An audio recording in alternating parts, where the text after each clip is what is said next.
उसमें हम एक बहुत पिक्यूलियर चीज देखते हैं कि जैसे समझदार कुमारियां क्या करती हैं, वो हम पढ़े मत्ती 25 उसका 1 से पढ़े हम। स्वर्ग का राज्य उन 10 कुमारियों के समान होगा जो अपनी मशालें लेकर दूल्हे से भेंट करने को निकली। उनमें 5 मूर्ख और 5 समझदार थी। मूर्खों ने अपनी मशालें तो ले ली परंतु अपने साथ तेल नहीं लिया। मूर्खों ने अपनी मशालें तो ले ली परंतु अपने साथ तेल नहीं लिया। अब उनकी मशालें जल रही थी तो उन्होंने तेल की जरूरत महसूस नहीं की। उन्होंने सोचा कि अरे हमारी मशालें जल रही हैं, हमारे पास आग है, हम चलने दो, तेल की जरूरत नहीं। चौथे पद में क्या लिखा है? परंतु समझदारों ने अपनी मशालों के साथ अपनी कुप्पियों में तेल भी भर लिया। समझदारों के मशालों में तेल तो था पर उनके पास कुप्पियों में भी उन्होंने भर लिया।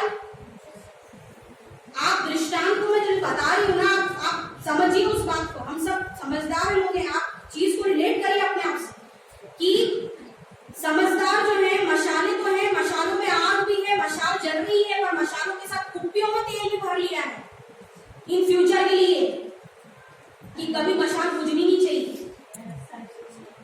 पहला थिस्सलुनीकियों 5:19 में लिखा है, आत्मा को न बुझाओ, आत्मा को न बुझाओ, आत्मा को कभी बुझने नहीं देना है। मूर्खों के साथ क्या हुआ? उनकी मशालें बुझ गई, सारे उंगली लग गई थी, 10 उंगली लग गई थी, क्योंकि दूल्हे के आने में देरी हुई। दूल्हे के आने में आज भी देरी हो रही है, रैप्चर होने में आज भी देरी हो रही है। आज भी हम यीशु मसीह का इंतजार कर रहे हैं।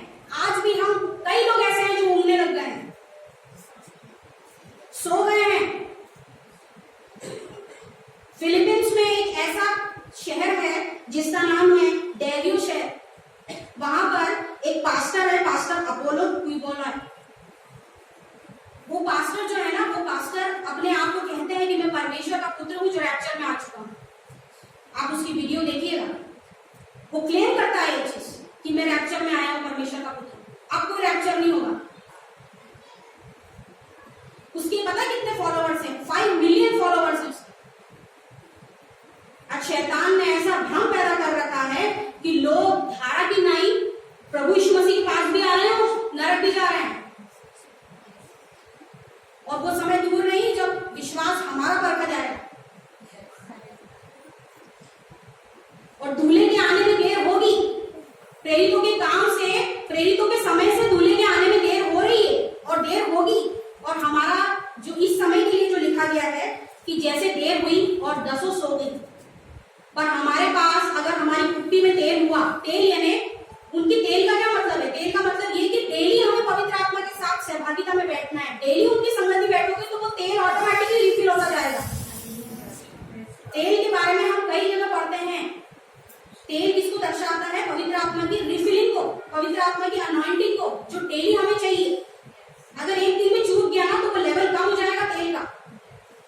ये आप खुद महसूस करेंगे, ये बताई नहीं जा सकती चीज, ये हम जीवन में खुद महसूस करते हैं। जब हम एक दिन पवित्र आत्मा के साथ आप नहीं बैठो तो आप उसकी सहभागिता से अगर चूक गए, आप खुद एक दिन में महसूस करेंगे। आप एक दिन कोशिश करके देखो। यही हुआ कि मूर्खों ने अपने साथ तेल नहीं लिया, समझदारों से तेल मांगने लगी और फिर बाजार में गई लेने के लिए। क्या एक दिन में पवित्र आत्मा की भरपाई हो सकती है? ये सालों का इन्वेस्टमेंट है जो आप कमा रहे हैं प्रार्थना में। लियोनार्ड रेवेल एक बहुत बड़े पास्टर है, बहुत बड़े टीचर, वो कह रहे हैं, वो कहते हैं prayer is the investment of your life. वो आपका इन्वेस्टमेंट है। आप ये मत सोचिए कि आप प्रार्थना कर रहे हैं ये वेस्ट ऑफ टाइम है। ये आपका सबसे बड़ी पूंजी है, आपका सबसे बड़ा इन्वेस्टमेंट है,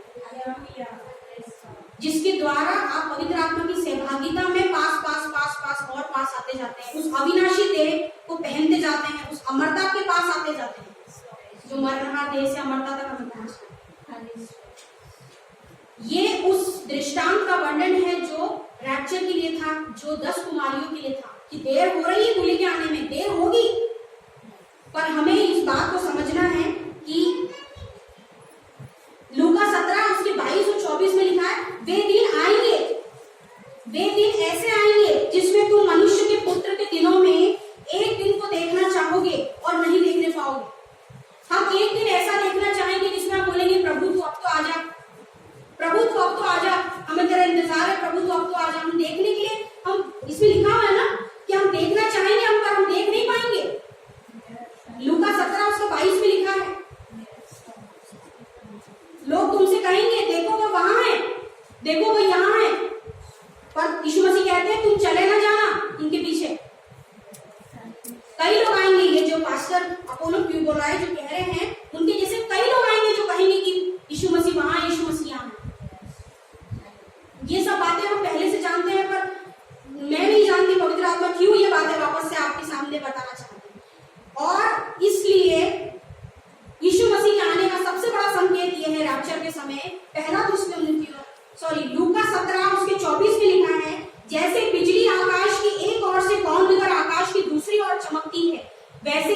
का पुत्र भी अपने दिन में प्रकट होगा।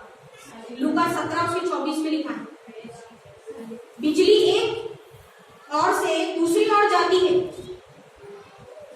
बिजली एक ओर से दूसरी ओर जाती है, वो आकाश में ही रहेगी। एक ओर से दूसरी ओर जाएगी तो आकाश में ही रहेगी वो। यही परमेश्वर के पुत्र के आने का वर्णन है कि वो आकाश में ही रहेगी, पृथ्वी पर नहीं आएगी। रैप्चर में आकाश में ही रहेगी। अगर हम भ्रमित हो जाएं किसी व्यक्ति से तो इस चिन्ह को याद कर लेना कि बिजली आकाश की एक ओर से कौंध कर दूसरी ओर आएगी। वो ही मेरा प्रभु यीशु मसीह है जो आकाश में मुझे दिखाई देगा और मुझे प्रधान दूत का शब्द खुद सुनाई देगा।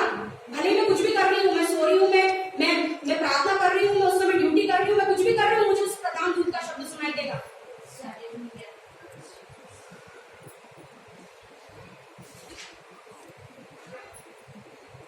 अगर वो मुझे नहीं ले गया, हम ये सोचेंगे रैप्चर के बाद, अगर इनमें से हम में से कई लोग अगर रह गए तो हम सोचेंगे अगर वो मुझे नहीं ले गया, मैंने एक अच्छा मसीह जीवन जिया, मैंने एक अच्छी मसीह दौड़ दौड़ी, मैं चर्च गया, मैंने सब कुछ करा, मैं प्रभु भोज में शामिल हुआ, मैंने सारी वो चीजें पूरी करी, फिर भी मैं रैप्चर में छूट गया। मैं क्यों छूट गया प्रभु?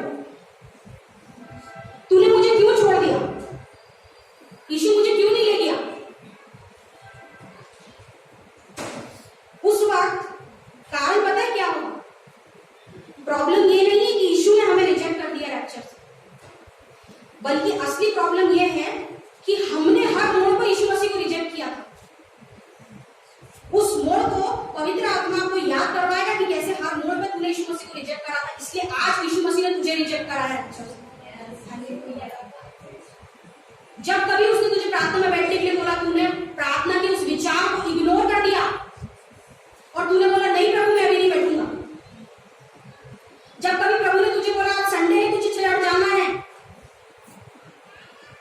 जब कभी वचन का प्रचार हुआ, वचन में लिखा है जब कि आज तुम उसका शब्द सुनो, अपने मन को कठोर मत करो, हमने अपने मन को कठोर कर दिया। ये वो समय था जब तूने मुझे रिजेक्ट करा, तूने क्रूस की वाणी को सुनी, तूने मुझे रिजेक्ट कर दिया। जब मैं तेरे पास आया, जब मैंने तुझे छुआ, जब मैंने तुझे आंसुओं से धो दिया, जब तू आंसू बहाए, तूने अपने पश्चाताप करा, तूने अपने पापों से पश्चाताप करा, फिर भी तूने मुझे नहीं पाया, फिर भी तू मेरे साथ बैठना पसंद नहीं करता। उस समय था जब तूने मुझे रिजेक्ट करा, इसीलिए रैप्चर में मैंने तुझे रिजेक्ट करा। क्योंकि मत्ती 7:21 में क्या लिखा हुआ है?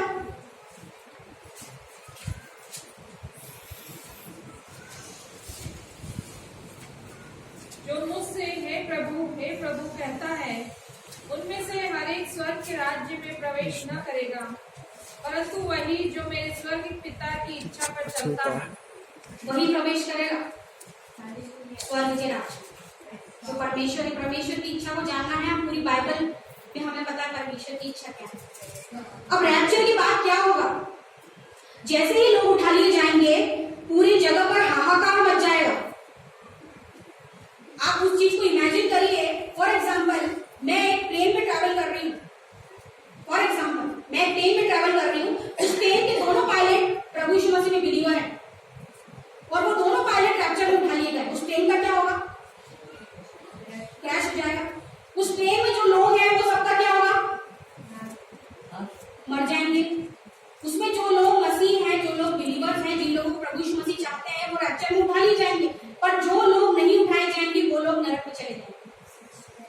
ये सिर्फ मैं आपको एक प्लेन का दृष्टांत बता रही हूँ, एक प्लेन का वर्णन बता रही हूँ। ऐसा हर मीन्स ऑफ कम्युनिकेशन में होगा, हर मीन्स ऑफ ट्रैवल में होगा। ट्रेन, बस, कार, जहां कहीं भी हम जाएंगे वहां यही होगा। क्या हम देखेंगे नहीं देखेंगे, प्रभु का अनुग्रह है, पर यही होगा। जगह जगह चक्का जाम लगाएगा, जगह जगह लोग एक दूसरे को मारेंगे, कूटेंगे, रोड्स पर लोग एक दूसरे को, मतलब हर जगह आग जलती हुई नजर आएगी। घरों में आग लगी हुई नजर आएगी। घरों में आग क्यों लगी हुई नजर आएगी? कोई बता सकता है? गैस चालू रह जाएगी और हम उठा लिए गए। चोरियां बढ़ जाएंगी। क्यों बढ़ जाएंगी चोरियां? खाली घर रह जाएगा। हम उठा लिए गए, खाली घर रह गया, चाबी कैसे बंद करेंगे घर? सारा हमारा सोना, हमारा चांदी, जितना भी हमने घर में रखा हुआ है, सब चोरा के ले जाएंगे। बच्चे अनाथ हो जाएंगे। बच्चे सड़कों पर मारे मारे फिरेंगे। वो बच्चे नहीं जिनमें समझ नहीं, वो बच्चे जिनमें समझ है। माता पिता सुसाइड अटेम्प्ट कर लेंगे क्योंकि वो अपने बच्चों को ढूंढेंगे पर उनको मिलेंगे नहीं अपने बच्चे। बच्चे उठा लिए जाएंगे। कई सुसाइड हम भी सुनेंगे, कई गुमशुदा लोगों की रिपोर्ट हम सुनेंगे। जब इन चिन्हों को आप देखो और अगर आप उठा लिए नहीं गए, समझ लेना रैप्चर हो गया। जब आप इन चीजों को होते हुए देखो और अगर हम उठा लिए नहीं गए तो ये रैप्चर हो गया।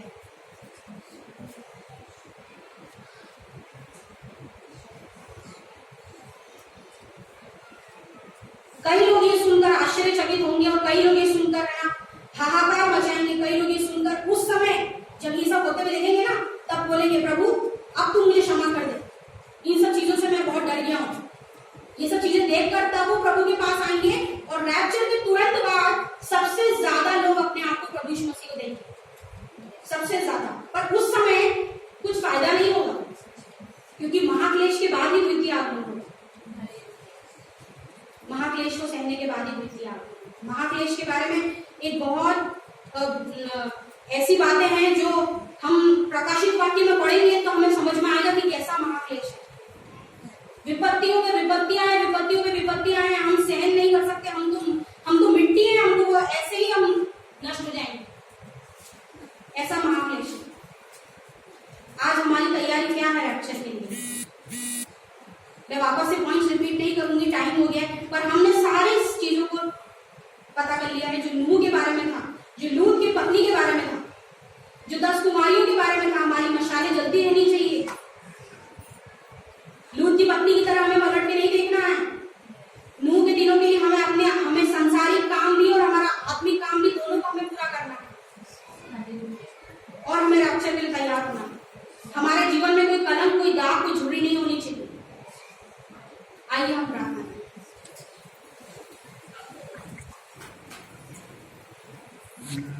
स्वामी आप अनुग्रह करें, आप दया करें प्रभु। जो बातें जो आपने बताई थी प्रभु, उससे मैंने बड़ी ईमानदारी से प्रभु आपके लोगों के सामने रखा है प्रभु जी। अब इस बात का न्याय आपको करना है प्रभु कि तेरे रैप्चर के लिए जो लोग तूने चुने हैं प्रभु, जो लोग तूने पवित्र लोग ठहराए हैं, उनके जीवनों को तू बदल ले। क्योंकि फिलिपियों में तूने कहा है कि जो अच्छा काम मैंने तुम में शुरू करा है उसको मैं प्रभु यीशु मसीह में पूरा करूंगा। तूने हर एक में अच्छा काम शुरू करा है प्रभु, और इसीलिए तू हमारे जीवन को प्रभु यीशु मसीह में पूरा कर प्रभु, कि हमारे उन हर एक कामों को जो तूने हमें दिए हैं उन्हें पूरा करके उस विश्राम में प्रवेश कर।